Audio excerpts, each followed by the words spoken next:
So, this is me. My name is Paul. I'm a co-founder and managing director at Around 25. We are a product development agency.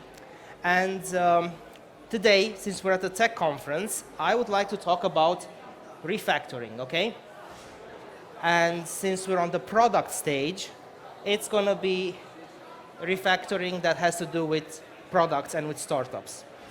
So in the Cluj landscape, we've got about 1,000 software agencies or companies which are active. Active means above 100K in revenue a year. And we have about 50 active startups. And of the 50 active startups, maybe 10 or 20 have to do with all these agencies that are here in town. So as I was saying, this presentation is about how you can try to make the switch from outsourcing towards product development. And as you can see, as much as we get this hype that Cluj is all about, products and product agencies and startups, and it's a vibrant ecosystem, it's not that vibrant. Somebody told me that I think in the UK they got about 1,000 or so startups or companies that have to do with startups being created a month or so. So 1,000 a month, it's more. Okay, it's more. I guess you're in the front row. It's more. So you got 1,000 a month in the UK. You got 50 in Cluj. So, like I said, what this presentation will be about is ideally take some of these takeaways back home to your company and see if you guys want to do the switch from outsourcing to product development. And if you do, maybe these things are going to help. Now, why would you want to do this switch? Well, you would want to do this switch if you were like I was when I decided to do this. And it's very important that you take into consideration the matter of time, okay? So this slide says that product market fit is when you make money, not when you think you have something that the market wants. So it takes 2 to 4 years for a startup. At Around 25, we've been doing products for about 6 years now. We're still not there. So if you guys want to start, if your company wants to start, if you want to make this switch, keep in mind it's going to take years to do the switch, okay? So as I was saying, history starts in 2006. When I started Around 25, right? And it was purely outsourcing, right? Like some of you maybe, just some of you make these days, you get a brief, you know what the specs are, you build it, you deliver it, that's it, right? And then about 6 or 7 years later, obviously you get bored of this. This is not something you want to do for the rest of your life. Yeah, employees maybe come and go, but as an owner, it's not something you want to keep doing. People tell you to do something, you do it. The next day they want something else, you do that. And the next day they want something else, and 7 years go by, and you're like, man, what the hell? So in 2013, I had my first chance to work with a startup that was, that one of the founders was from Los Angeles. The funding came from Dubai, so it was a pretty interesting international kind of setup. And what we were doing was about private jets. So it was interesting as an idea as well, okay? And at that time, Uber was not as famous, or at least not in this part of the world. And it was pretty much an Uber for private jets, right? So you could say, there's the jets on the tarmac at, somewhere in Teterboro, and I want it in New York because I want to go somewhere else, and you can order that jet and it will come and pick you up and take you there. Very interesting stuff. And it got me talking to some of the largest companies in the world, so it was very interesting for me. Now, when that was over, I was like, okay, but this was fun. I want more of this. So that was addictive.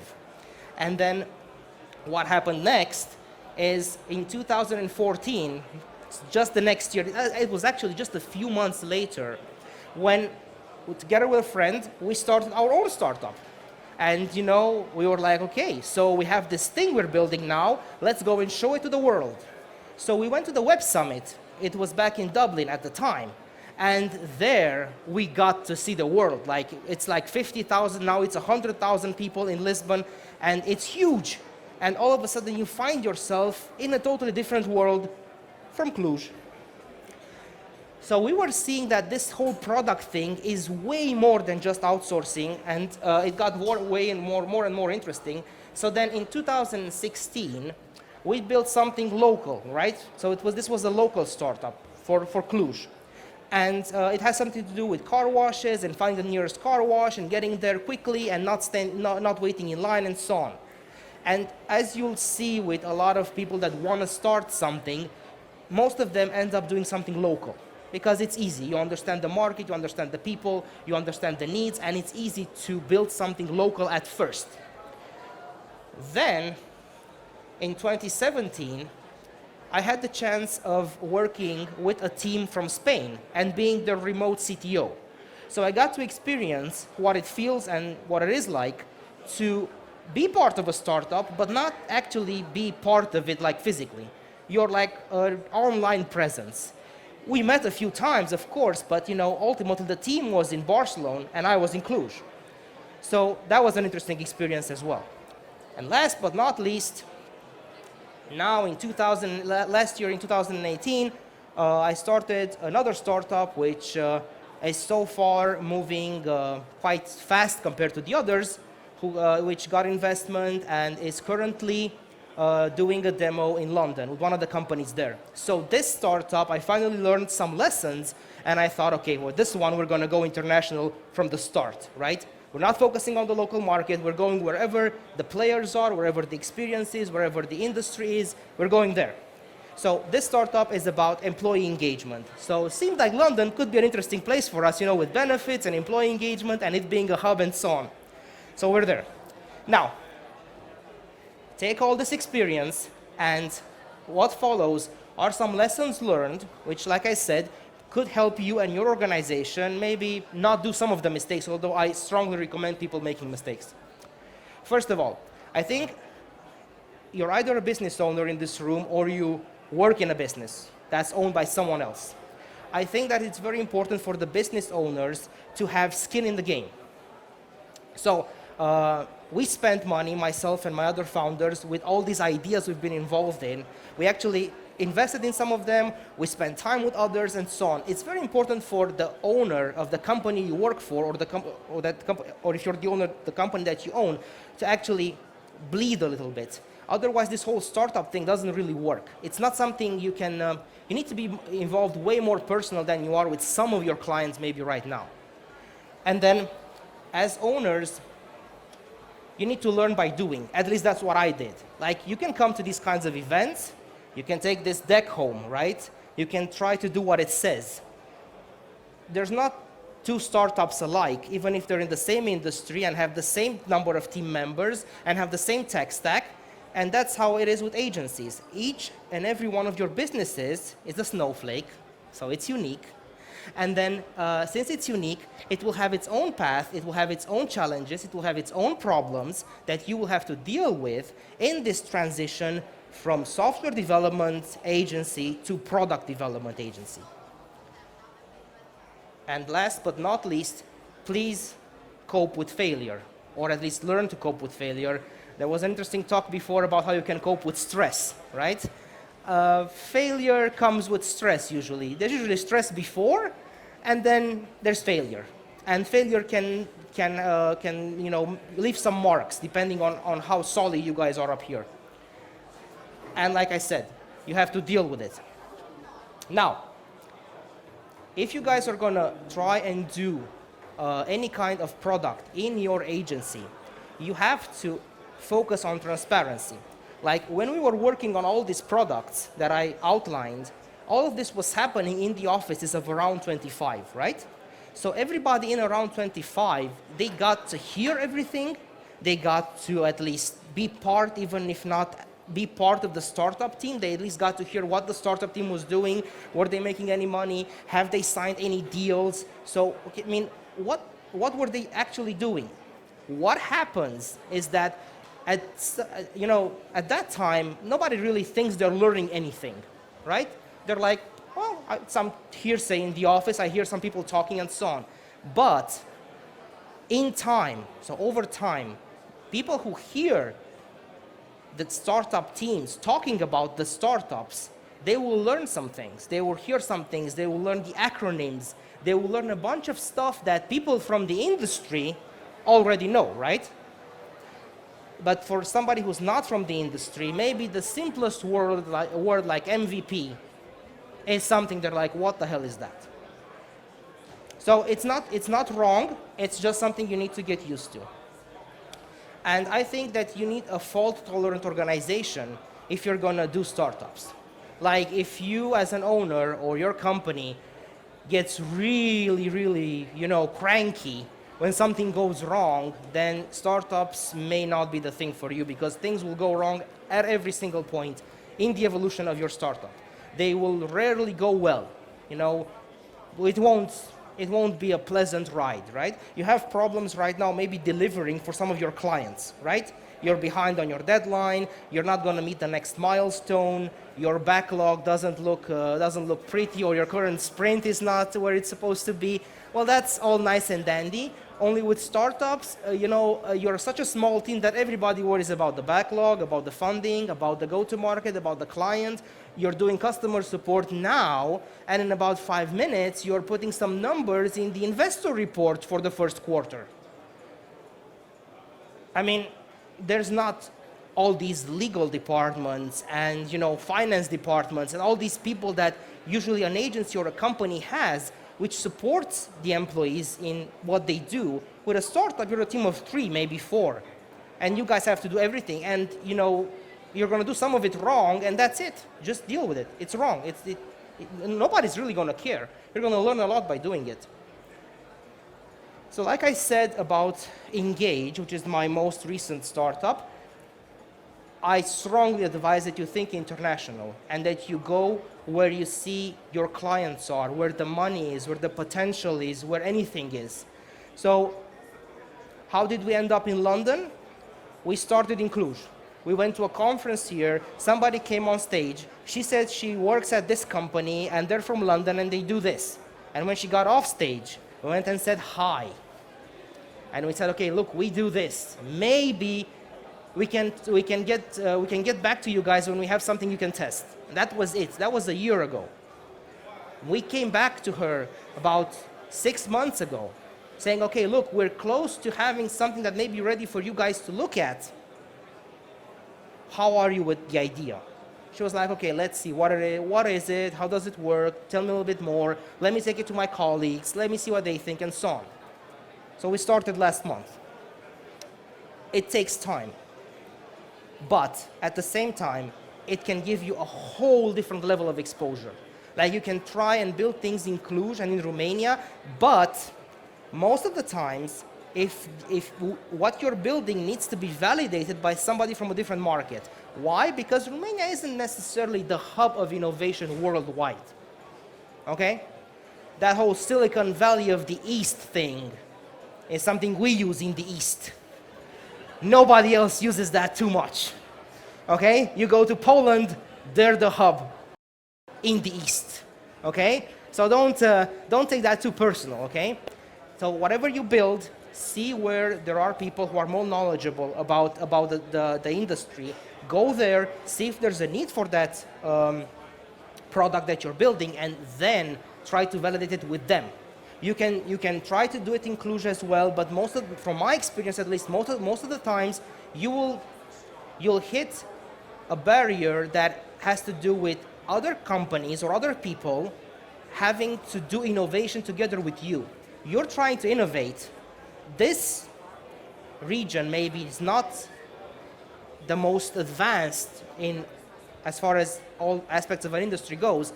So you're asking your future clients to innovate together with you while they're way back there. They're not even here, they're there. And you want to take them to here, one step further. It's hard. They'll be very reluctant. They'll see all the risk in it. And they'll say, maybe. It's usually a maybe. Sounds interesting. Who else is using it? Do you guys have a demo? Yeah, well, we might look at it, and so on. So again, think international. It's not as hard as you may think. Now, if you're going to build products, there are a few steps that I think you need to take if you haven't done anything before, right? So you're at your agency doing your work. You go back to your office tomorrow, you say, look, there was this interesting talk, we should do products too. What do we do now? I think maybe the first thing you guys need to do is go do a hackathon or do a few of them, right? So there's a few hackathons. I have here only maybe a few of them, yeah, just a few of them. But you should join as many as you can because it helps with at least two things. First, you go there and there's usually a team of people you end up working with, which may not be the people you spend time with now. So they have a different mindset, they have different perspective, they come with different skills and so on. Second, there's usually people there called mentors and judges. Very useful bunch of people because they are part of the industry you're trying to get into. They're part of startups. They know how to do them, how to break them. They have experience with this kind of stuff, and maybe you don't. So you get to, at first, just look, observe the behavior, see what they're asking, why are they asking, what are they asking others. So you'll see they're going to ask you some questions, and then they're going to go to the next table and ask a whole different set of questions. That's because there are not any two startups alike, right? These people are the ones that you want to, maybe some of them will become your mentors, maybe you'll find that some of them click with you, you'll find some more knowledgeable than others and so on, but every single one of them has something you can take away at this stage. So thinking that you're just starting out, okay? Next, if the hackathon part went well, now you might consider taking your idea, which by now has turned into something that may be a bit of a product at some early stage, proof of concept, MVP, something like that, and take it to an accelerator. Again, just a few examples on the screen. And what the accelerator does is basically they take a small group of companies, then they mentor them for about 3 months, and they give them access to resources, and some accelerators give the startups money, which is very useful if you need it. And then they will also facilitate meetings between you and people which are part of the industry your product is for. Say you're building something for banking. They know the head of digital from Banca Transilvania. You don't. I don't. So they're going to say, okay, you can go and meet this guy. We scheduled the meeting. And then you just show up and you talk to this guy and he says, that's not going to work. We're not going to do that. That won't happen for another 5 years. So you come out of that meeting being like, whoa, I could have worked for 5 years for nothing, at least for these guys. So now you're like, I think I need to meet the head of digital from BCR. You go back to the accelerator and you're like, guys, I think I should meet another few banks from Romania. And they're like, okay, cool. Let's see who in our network knows these guys so we can facilitate. Some of the people in the room may not yet have a strong network of people, right? A strong business network of people. Accelerators take care of that most of the times. So, like I said, my advice is that if you have a product and if you wanna get more feedback from the industry, go to an accelerator. And if things go well, at some point you'll realize that you need cash, you need money, because you can bootstrap at first, bootstrap as long as you can, but if you're in a growth phase, you need money. And even in a seed phase, so in an early stage of your startup, you are going to probably need some money if you want to work on it full time. Either you spend your savings and your team's savings on staying at home working on it, or you go out and you start looking for money. Now, I'd say the unfair advantage that all of us in this room have now versus 2 years ago is that there's a few €100 million in the VC market at the moment. VC plus business angels in Romania. So apparently now there's money. It's just that these guys want to see startups, businesses, ideas that can go global, that have a good team behind them, and ideally that have some kind of numbers to show. Users, revenue, I don't know, retention, some kind of numbers to show. And the good news, the even better news, is that some of them invest at seed level, where you don't even have to have too much. So what's going to happen when you're starting? So now you've had an idea, maybe you went to a hackathon, you made some progress, you went to an accelerator, now you maybe got some investment, so things are kind of starting to line up for you in this whole product space. Now you're gonna see that there's gonna be a lot of balls you can chase, just like the dog in the picture. You can chase this client and that client, but now you have an even better startup idea. You had this first one, but this first one kind of seems like it's not going anywhere. You have this second one, which could work even better. What do? Do you stick with the first one? Do you do the second? Do you do them both? So you're gonna run into all these dilemmas. I tried doing multiple startups in parallel. It's a huge waste of your time and resources. It's hard to let go of something you've worked on for years. It's your baby by then. It's personal. It's not just a business. Your clients now, most of them are not your babies. They're your clients. But your startup, after a couple of years working on it, it's a totally different relationship. So it's gonna be hard to pull the plug, you know? It's kind of like that. So again, you guys will have some trouble doing that, but you need to pick your battles. Why? Because you can't do startups for the rest of your lives. You know, you can't keep doing startup after startup after startup. It kind of burns you out at some point. So you only get, in fact, you only get a few chances at building a startup. Now, while you're doing these startups, and while your company is doing these startups, it's investing money, it's putting in resources, people, time, attention, focus. How's the company doing? Because we've been talking a bit about how you build a startup, so those are some important takeaways. But going back to how we started this presentation, we started on how you turn your agency into a product development agency, not how you build startups.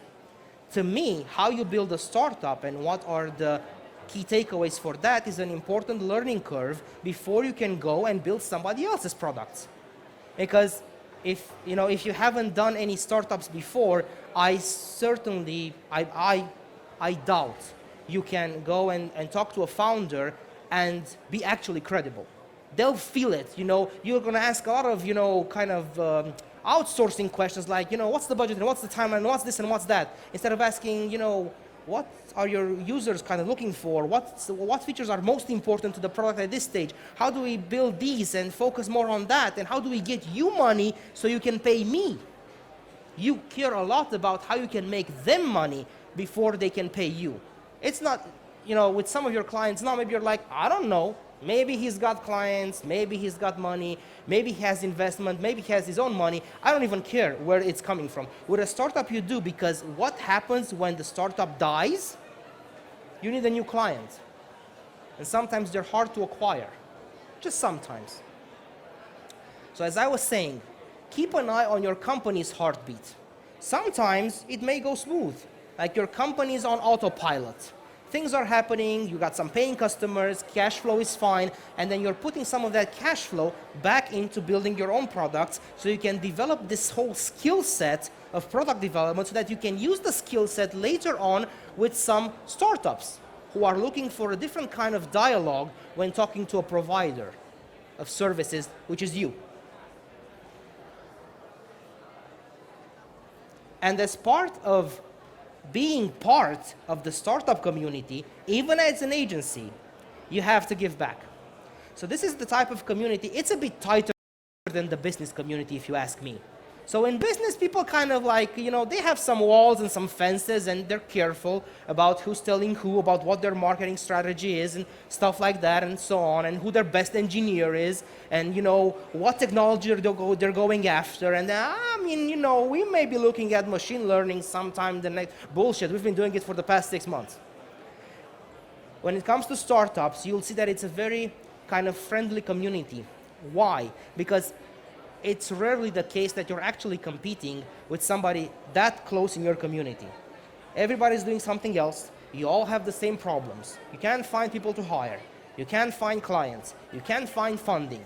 You're not going anywhere. Your startup is stalling, and so on and so forth. You all have these same problems, and you don't have money for a professional therapist. So then what do? You go and drink with these people. and you go and meet these people, and you go to events and you shake some hands and you hope and pray to God that one of them knows someone who can, help you move past the stage you're at. Or that one of them will say, man, I had the same problem 2 months ago, that's what you should do. So you're looking for help from this community. In business, it's not exactly the same dynamics, but you'll see that you have to give back. These people need to see your face. Before they will help you, they need to feel you are part of this group, right? You can't just show up and be like, I'm building a startup too, I'm not telling anyone what it's doing, because it's mine and it's precious and you will steal the idea. I know you will. All of you are just waiting to build what I'm building. That's not what they're doing. They're busy with their own stuff.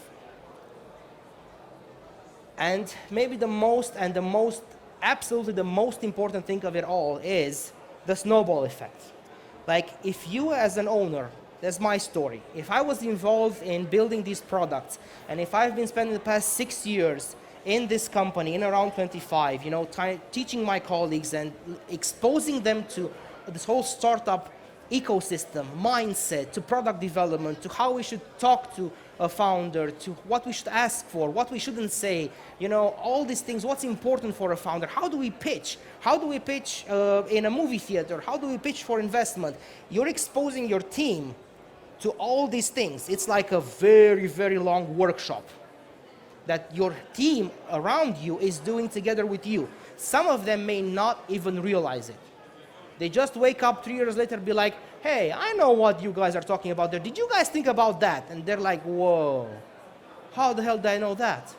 So, or a client, like we had founders come over, when they hear the engineers, the programmers, ask product stuff, like, couldn't that be like a premium feature? Or wouldn't that be better if we postpone this until we release that milestone? So you got engineers now focusing on business topics. They're like, well, I understand that that's more important than that. They're not just saying, I think we should definitely use React over Angular for that.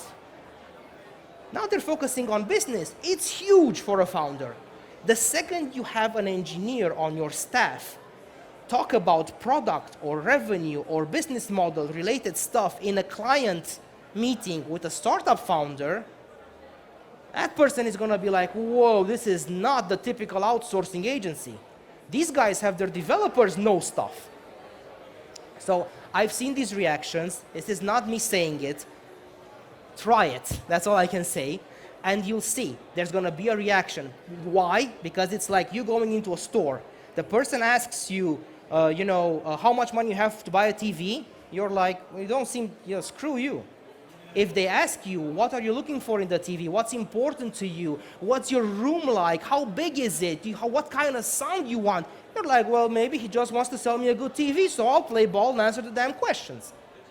So, again, that's where the team, the agency, the company will end up ideally at the end of the long, long years. Now, I've got about 5 or 6 minutes left. Ideally, this should turn into a bit of a conversation. Either maybe you in the room asking me about stuff, or adding something to that list, which would be great if you had something that I didn't put on it and you think is useful for the entire audience. So, please, go ahead. That was a presentation, so let's see if we can turn it into a bit of a conversation now. Okay, it's looking well. Hi, Paul. Hi. You are the co-founder of Around 25. Yeah. A product development agency, and also you have a strong connection with startups. Yeah. Now, my question is, if a young team is coming to you with a startup, a brilliant idea for a startup, for a website, a well-developed website, but they have a problem. They don't have enough money to build the website, and they come to your agency. How should they put the problem on your table so you are going to help them in exchange, for example, equity or something like that? Okay. So, sweat equity, okay? So I have to put in the work because you guys have a great idea, right? That's basically the setup here. What you have to think about, the second you think about going to any business owner and pitching this, start thinking like the business owner. He's gonna have costs, investment, call it what you will. The second he says yes to this, the next second, right? Says yes to your idea, now he's got a developer working on it that he's paying for, with absolutely no idea if this will work, if there's market for it, and so on and so forth. So before you go to him, you need to do your homework, right? You go and say, look, man, I've spoken to 100 people. You do all the validation part. You talk to potential customers. You see what the revenue. You basically, what you're doing is a bit of an investment pitch at that time. And it's hard to do an investment pitch before you have anything.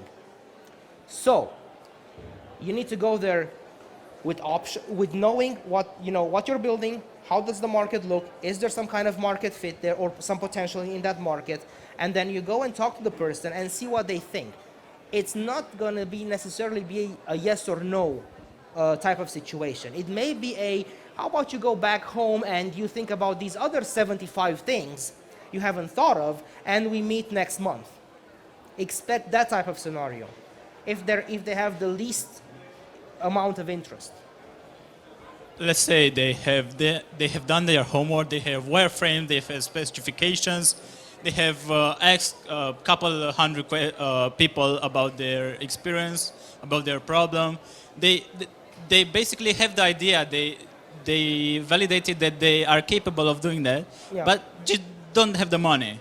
Would that be possible with a pitch only? What I would do is I would take the pitch and the founders to a bunch of people I know, some of them investors, other agency founders. We would go all around town and see what other people think, because I may be in a moment of stupidity at that time when you're pitching this. So I'm just, I'm relaxed today and I'm say yes to this, and then I commit for 3 years to something I don't really want to commit to.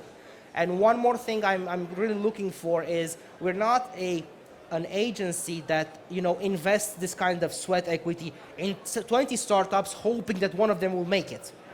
So if I'm going to commit to an idea, I need to really care about the product. Ideally, I should be a user of your product. Okay? So if I'm not a user and I don't understand it, then it's hard for me to say yes to something that will be for me always like, I don't really know what they're doing, but we're kind of working together. It's not like that. Okay, thank you. You're welcome.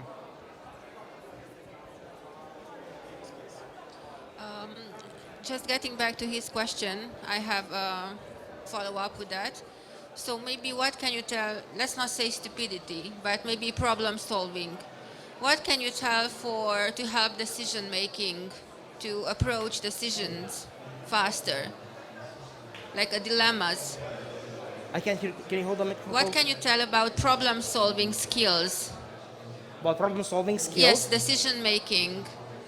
Well, in terms of startups and or anything you are having in your mind right now. well, it's a bit of a broad question. Yes. Like problem solving or decision making skills. I don't know. I mean, first of all, I guess you rely on your own experiences and your own know-how. And second, I think you need to have co-founders in anything, right? It's a globalized world. How do you make the right choice? You don't make the right choice. You make mistakes all the time. No. The right choice. There's no right choice. There's no right choice. I mean, some of the successful people in the room, in this whole audience, in UiPath, will tell you how many wrong choices they've made. The sum of wrong choices got them to where they are. Okay, thank you.